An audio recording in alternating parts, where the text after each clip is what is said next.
All right, so we are back here in the now famous Kostal kitchen with Jason Kostal. One of these two brilliant builder is Jason Kostal. It's very confusing because everyone is wearing the same shirt, so no one knows who is who. And Karan Singh from Bigfoot Guitars from New Delhi. New Delhi, India. Yeah. So first of all, I would like for our viewers to know how you ended up in Jason's kitchen, alive and well, unlike most things that end up in this kitchen. Especially things that were living and breathing a short while ago. Sometimes, yes, that is true. So tell us a little bit about, I'm not sure which of you wants to start, but tell us a little bit about how you ended up in this kitchen. Kostal Guitars. Go ahead. Okay, so I'm interested in finding out as well. Yes. the short answer is I'm really persuasive. Yeah, please, you can be read as clingy, no.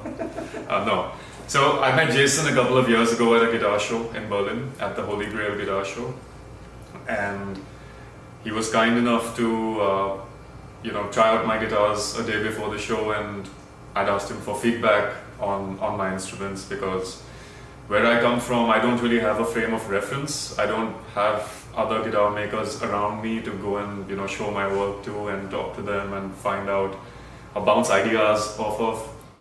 Hi, this is Karan Singh from Bigfoot Guitars.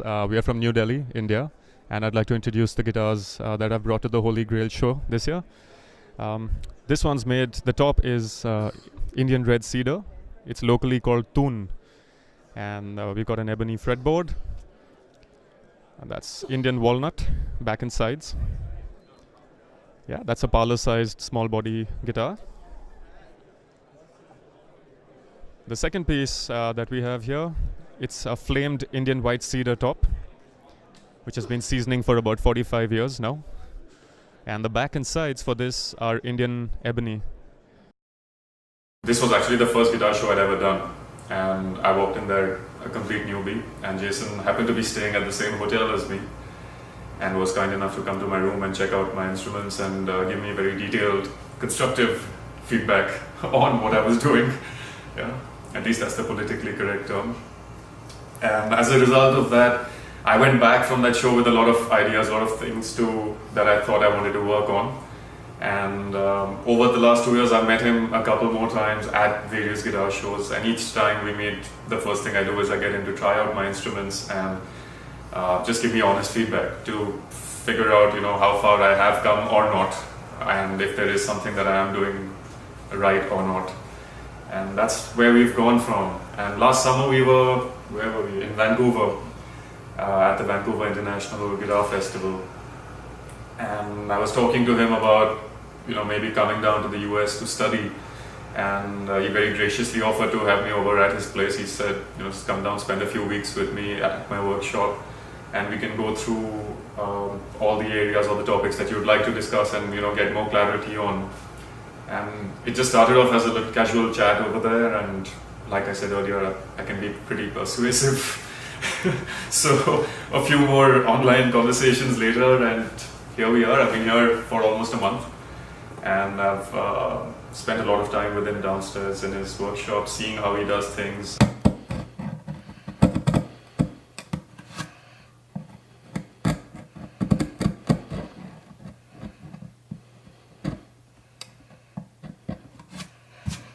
So you're kind of doing this by feel and letting the chisel kind of guide along your scribe line of the lacquer.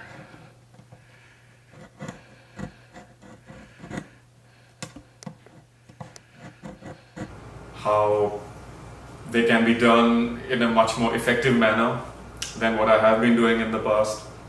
So there's a lot of, it's just been a wealth of information. It's like an overload of information for me, but it's great because I'm really excited to head back to my workshop next week and put a lot of this to use and create a better instrument going forward, because that's the end goal. Yeah, this isn't something I would normally do. Bringing someone into the shop and in this case into my home for a month, it can take a lot out of you. So, one of the things that was really impressive to me is early on when I met Karan, like you said, he asked for some feedback, and he was very nice in how he phrased it. But I did ask him, do you want real, authentic feedback, or do you kind of want me to tell you did a great job and everything's wonderful and go on? And he was very sincere in saying, no, give me the honest feedback, and I did. And it wasn't harsh, but there were a lot of things that I felt like he could work on and improve on. And what impressed me the most is the next time I saw him and he presented his guitars to me, he had done everything that I told him I thought he should do. And he had done it very well. And I feel like in this day and age, a lot of people ask for feedback and ask for criticism, but then they kind of take the stuff that they like to hear and the stuff they don't want to hear, separate it, and they don't always kind of follow through with it. So to see somebody that took all the information that I provided and then followed through with it and did a very good job at it really impressed me. And each time I saw Karan and was able to play his guitars again, there was this exponential increase in growth in the quality of the instrument.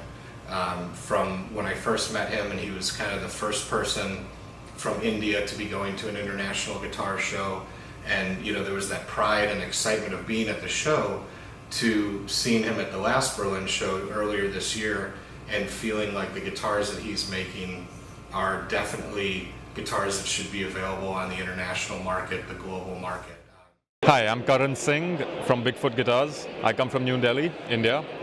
I've been building guitars for about 8 years now and 4 years full-time. In an acoustic guitar, there's a million things, there's a million steps to building one. But you'll hear this a million times over, and it's true, it's just all the little things. It's a lot of little steps. There is no one magic thing, there's no one magic step that somebody takes which makes a guitar great. And it's just a continual process of improving on what you've done 100 times before, and you may find it dreary, you may find it boring, but when it all comes together, when all the little things are done right, then it just really makes something magical. And then it becomes special, yeah. And that's fun.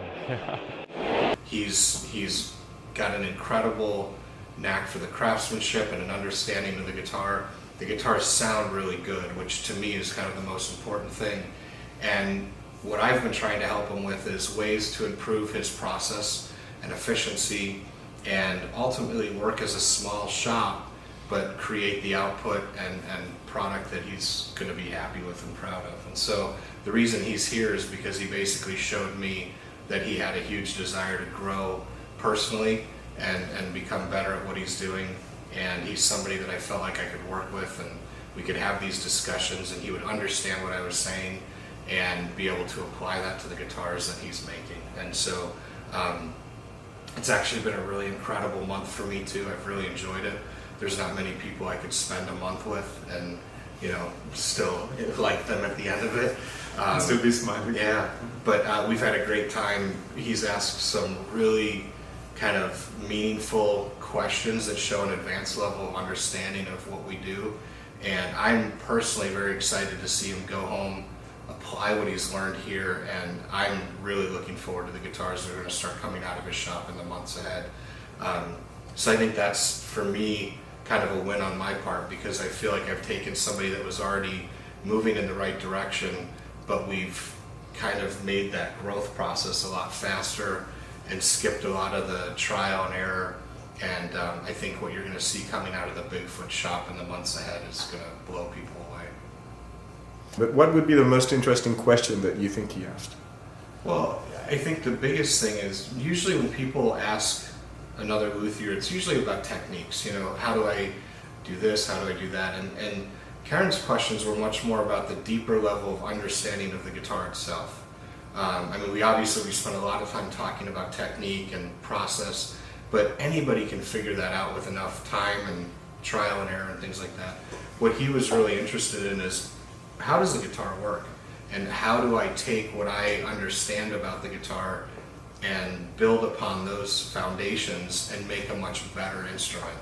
And it's an advanced level of understanding, and it's one of those things that for him to be asking those questions, be able to understand the answers and now apply it, shows that he's at a place in his career where, you know, the guitars that he's building are really ready to be at that level, kind of that increased global sales, so to speak. So it's not so much the unique questions, it's that the questions that were being asked were very sincere and just showed a deep desire to improve and grow personally, which is something that I admire and respect. So, you know, I think for me, as I'm looking at his guitars, you know, right now he sells on the international market, but he's focused primarily on India, and there's not a huge market in India. So he's kind of the go-to guy for repairs and for builds, but even though there's a lot of people, the price point is very difficult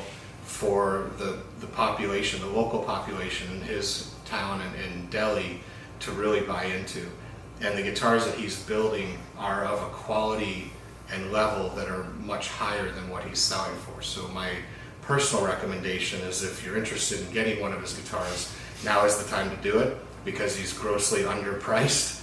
And I don't think people fully understand what he's capable of. This is just my personal opinion, but the reality is that what I'm trying to help him understand is that the guitars that he's building are on par with guitars being made everywhere else, and they're much higher quality than what he's giving himself credit for.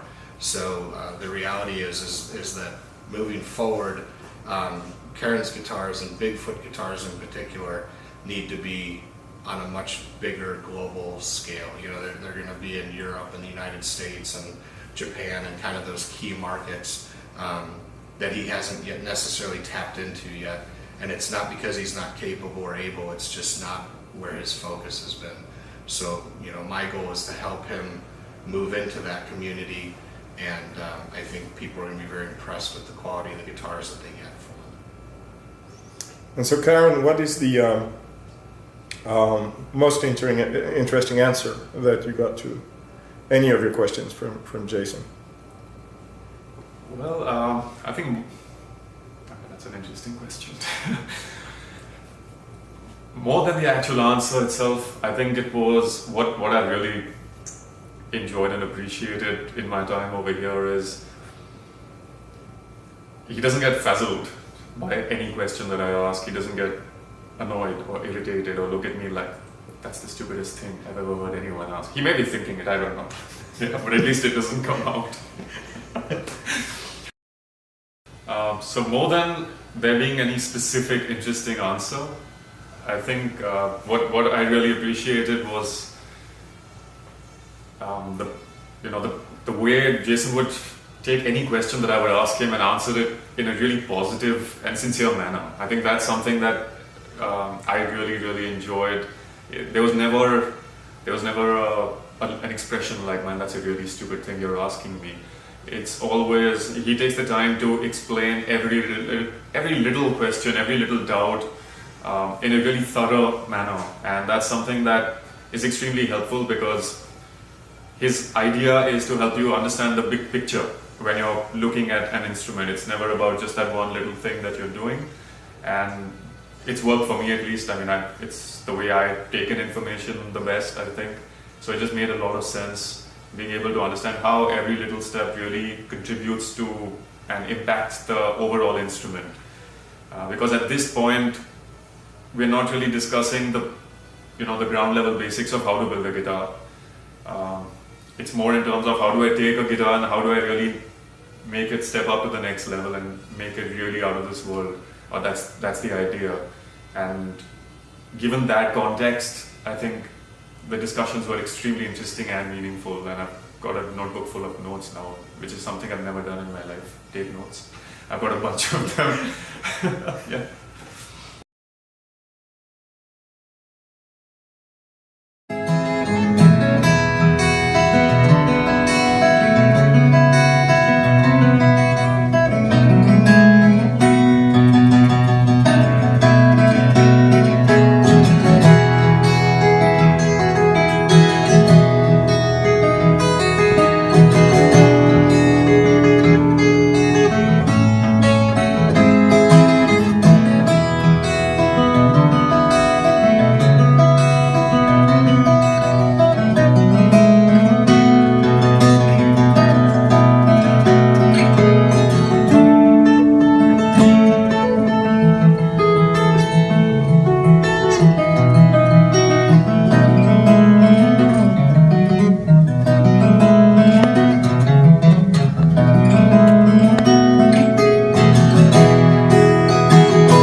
And so here, 2 years after you did your first show with your guitars right next to Grit Laskins, talking about a little bit of pressure on you, you know.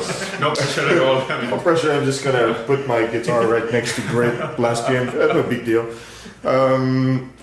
You're here with Jason in the kitchen, you know, sort of wrapping up about all these emotions and experiences that you had with him over this month that you stayed here. So if you guys want to start with, you know, maybe how you met at the Holy Grail and that kind of dynamic, or you know, kind of have a conversation with it. sure.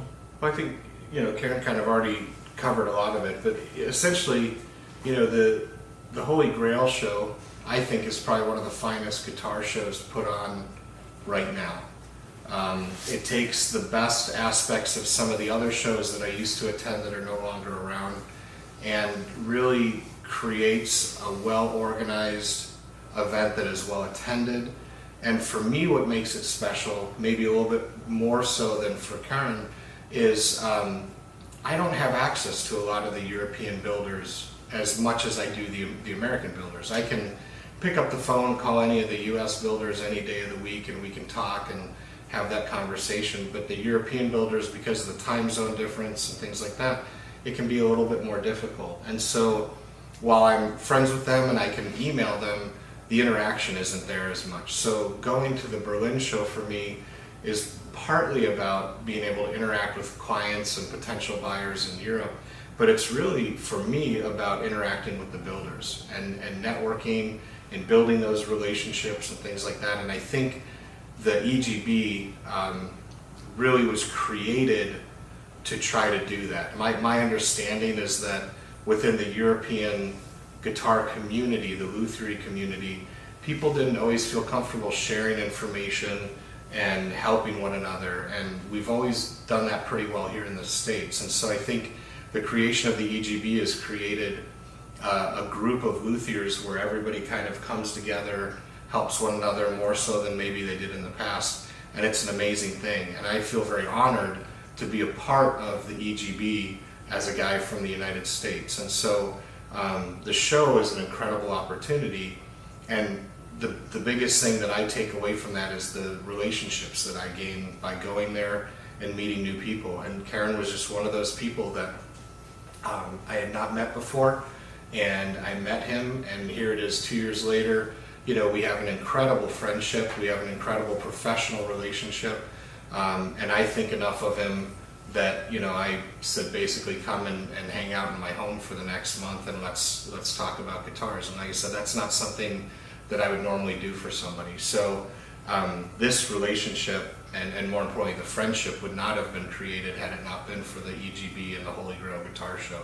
So for me, that's a huge deal to be able to show that what they're trying to accomplish is actually being accomplished. And this relationship and the fact that he's here right now and I'm going to be going to India in March to go spend time with him is a very quantifiable way of saying that these relationships and friendships are being created. And more importantly, the professional side of it, you know, being willing to help someone in another continent that's trying to do what I've done and you know, help him get to the point that he wants to get to. And learning is a two-way street. You know, I mean, I've learned things from him. It's not, you know, I'm some wise master that knows everything. I don't even come close to thinking I know everything. And one of the things that I've learned is that when you're in a vacuum, like Karen is in his world, you tend to have to be very innovative in how you create your work and how you accomplish the tasks that you have.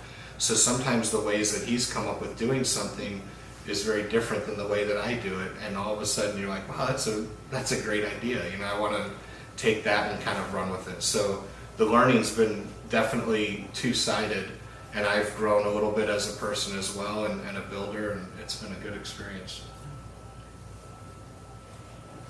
What has it been for you, Karen, despite all the physical abuse and what is the thing? If there's one thing that you could say about, you know, this whole experience. That's just the truth of it. I think my last 1 month here has there's been a lot of information that I've gotten, but I think the reason why I like him so much and why I get along with him is because he's an amazing guy. He's one of the nicest human beings I know. And he approaches almost everything in life the same way, which is just with positivity and with this eagerness to try and make things better, whatever that may mean, or help, or improve someone's situation.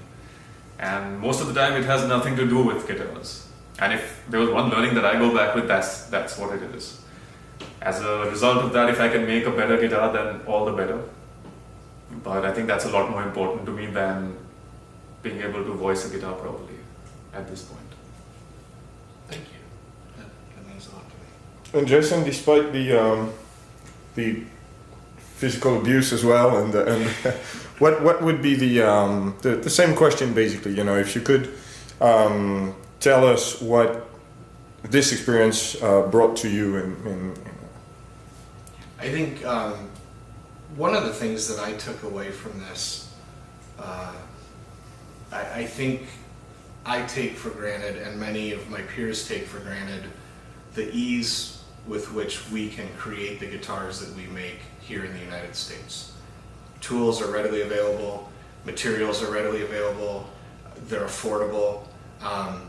And so I guess I've always evaluated everyone else around the world to be kind of in the same boat, you know? And so when I see craftsmanship that is maybe not to the level that I expect it to be, I immediately assume it's a skill level type thing. And what you start to realize is that, you know, I have access to incredible router bits or chisels, or, you know, there's just tools that I have that make my life and my job easier and allow me to do a better job. And people don't have access to that all over. As Karen's been here, he's been buying up every single thing that I have in my shop and putting it into a suitcase, because it's not that he can't get the tool, but the tool may be $20, but it's going to cost him $300 to ship it to India. And when you do that over and over and over and over again, he can't make a living if he's paying 25 times the going rate for every piece of material or every tool to build his guitars. And it really opened my eyes in the way that, you know, for him to do the work that he's doing in the shop that he's in with the materials and tools that he's doing is mind-boggling to me. In that regard, it's almost a higher level of craftsmanship than what I'm used to, because I have things at my disposal that make it very easy to build great guitars. And that was kind of a big takeaway, and that's part of the reason why I want to go to India next year. We've already kind of planned the trip, but like to really understand, wow, you know, not everybody walks into a shop and has, you know, 3 band saws or, you know, whatever. I mean, it just, there's a lot of people that just don't have access to the stuff that we do. And so that's been kind of a huge learning experience. You know, there's times where I would just turn and be like, well, why don't you just use this? And he's like, it's not available in India. You know, or I can't get the one that you have. I can get one from China that's lesser quality and it breaks or whatever. So it's these simple solutions that I take for granted. In our discussion, there were a lot of times where he was just like, that's not an option for me. And so we've had to problem solve and figure out, you know, how to get around some of those things. And oh, by the way, he's going home with like 250 pounds worth of new gear. So I gave him another suitcase. He bought another backpack. So I mean, I'm going to go back and construct another room to put all the things that I'm going back with. So it's pretty funny because literally he's going home with almost a full shop, which again shows you the dedication and determination. You know, because not many people would do that. I'm willing to face my wife once I get back. There's been some interesting conversations as the credit card bills have come through since he's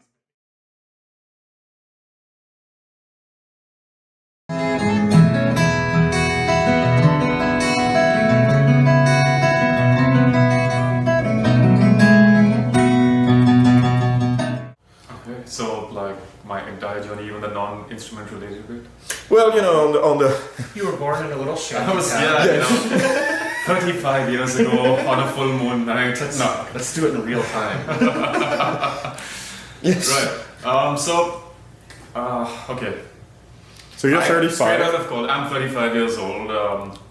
Straight out of college, I moved into the field of adventure tourism for a while. I was working in Nepal, and I used to take groups of people trekking into the Himalayas, and that was awesome fun. I loved every moment of it, and I think I started thinking about how to earn a living doing that. And at that point, for whatever reason, I moved back to India and joined the corporate setup. And I had short stints, first with the bank and then with IBM, where I was training people at a call center. And following that, I got into slightly more serious corporate training programs on team building and leadership development. And I did that for quite a while, for about 8 years more. And during that time,